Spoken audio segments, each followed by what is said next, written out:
Lo que cuesta la recuperación, hablando de que se hacía en bases de datos comerciales, eso era, como dicen ustedes, una la nota, un buen. ¿Qué pasaba? Pues que ellos tenían la idea de que eso era información, y lo que había pasado es que habíamos caído en la desinformación total a un costo extraordinario. Por supuesto, yo dejé todo eso, di las gracias, se lo llevaron al director en algún momento, pero no me sirvió para nada. Lo que quiero decirles a ustedes es que en el caso del trabajo particular de nosotros, no debemos confundir dato, información, documento y conocimiento. El dato es el registro de los hechos susceptible de comunicarse. La información es la significación que le asignamos en función de propósito, contexto y nuestra experiencia previa. El conocimiento podríamos imaginarlo como una red o una estructura de relaciones de conceptos que se van modificando con la información. Cada que nosotros resolvemos un problema, nos enfrentamos a una situación, lo que hacemos es ver qué tenemos enfrente, qué personas nos pueden ayudar, qué documentos hay en la biblioteca. Nos vamos corriendo al portal del CIPIB, la base de datos Infovila, para ver qué artículos hay sobre esta situación. Recuperamos, pero no es hasta que vamos leyendo los documentos cuando nos vamos percatando que es o no de utilidad determinado dato. Voy por mi vaso porque esto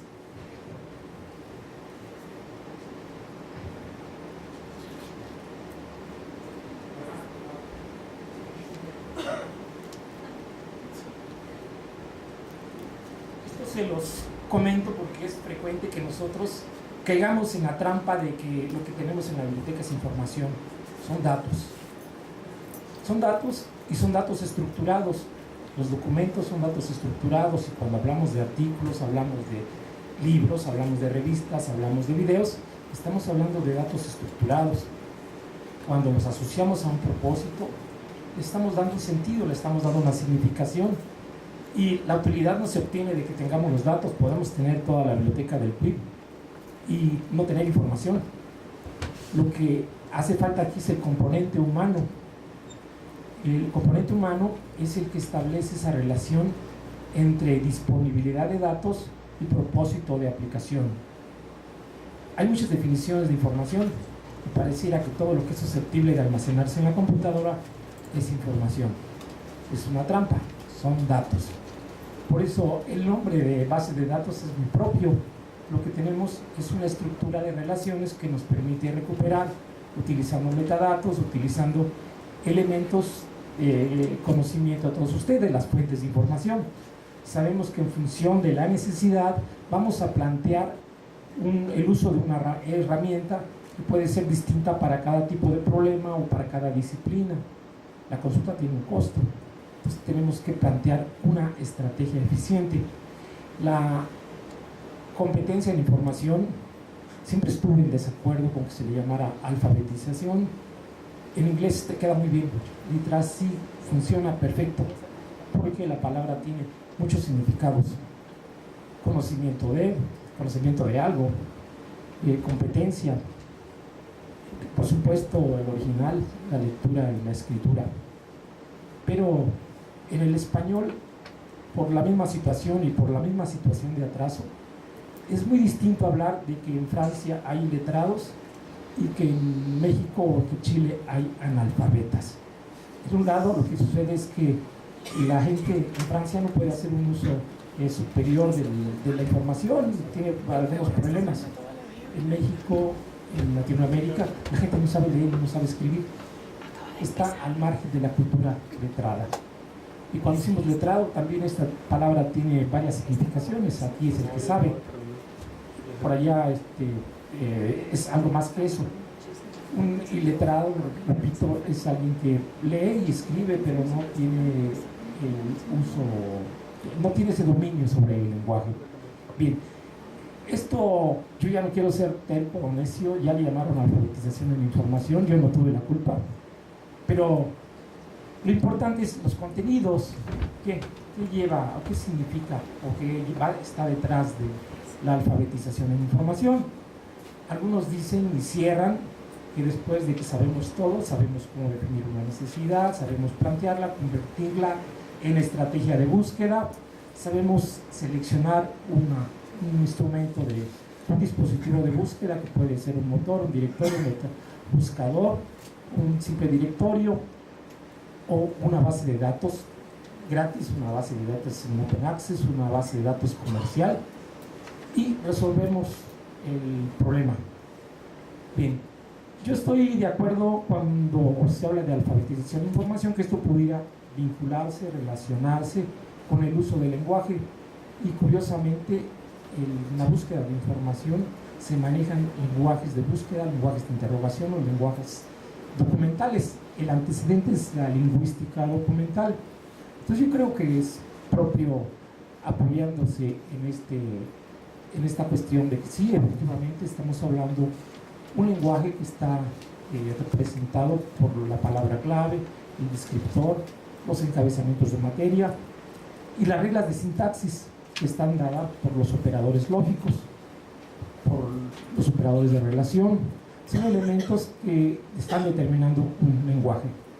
En mi caso, yo he venido trabajando casi siempre de manera solitaria por situaciones, qué sé yo, a mí me tocó vivirlo así. Y para entender que era una base de datos, construir una base de datos. Para entender que era un repertorio de información, construir un repertorio de información.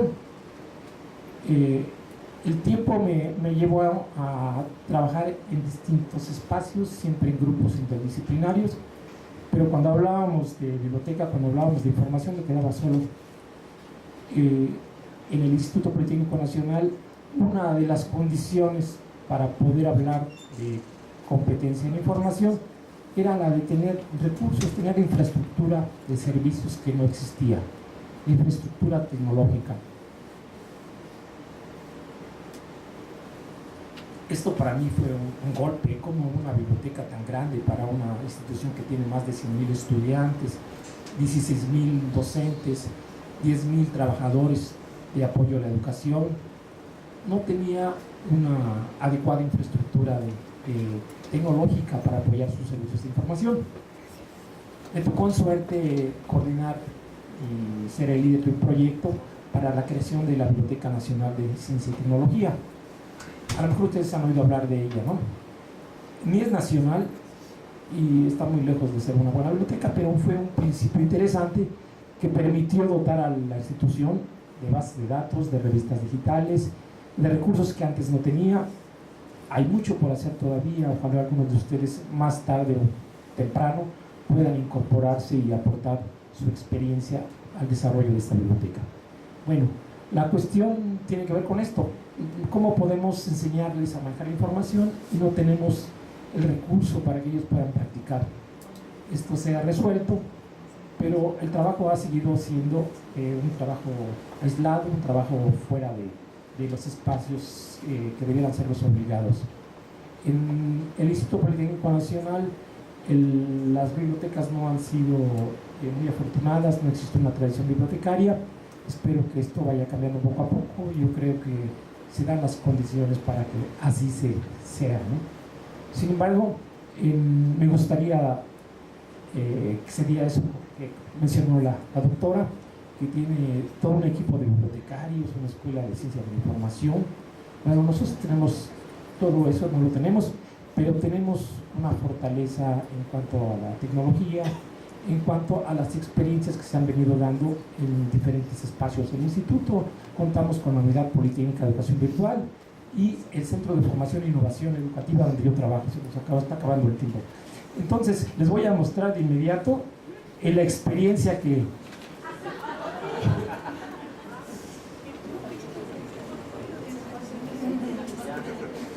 Ya acabé. No.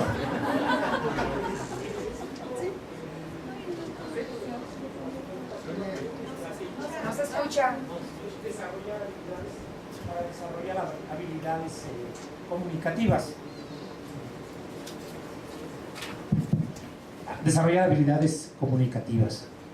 Me invitaron a participar en este grupo y se creó un ambiente interesante donde trabaja un pedagogo, un comunicólogo, un maestro normalista y otra persona que en este momento se me escapa qué hace. Bueno, este proyecto de desarrollo de competencias comunicativas incluyó a la competencia de información como parte de su trabajo. Las otras dos áreas que son importantes es la escritura y la lectura.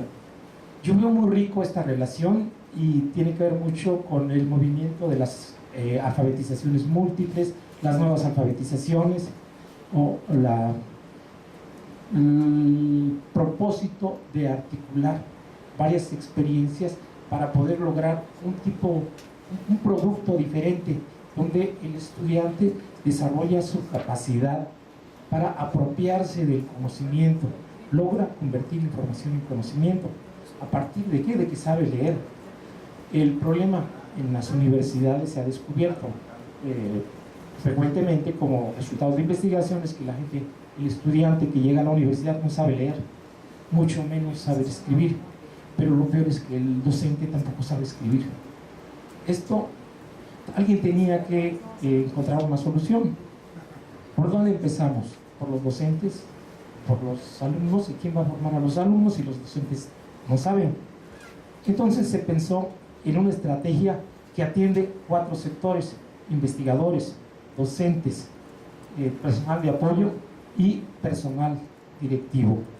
Esto se dice fácil, pero es bastante complicado pensando en que la población es de cerca de 200,000 personas. No podemos hacerlo de manera presencial, lo vamos a hacer totalmente virtual, y hay un elemento que nos quedaba pendiente: ¿cómo lograr aprendizajes significativos cuando proceden de tantas y tan diferentes disciplinas? ¿Cómo poder hacerlo? Había que incorporar un elemento que fuera de interés común a todas las áreas.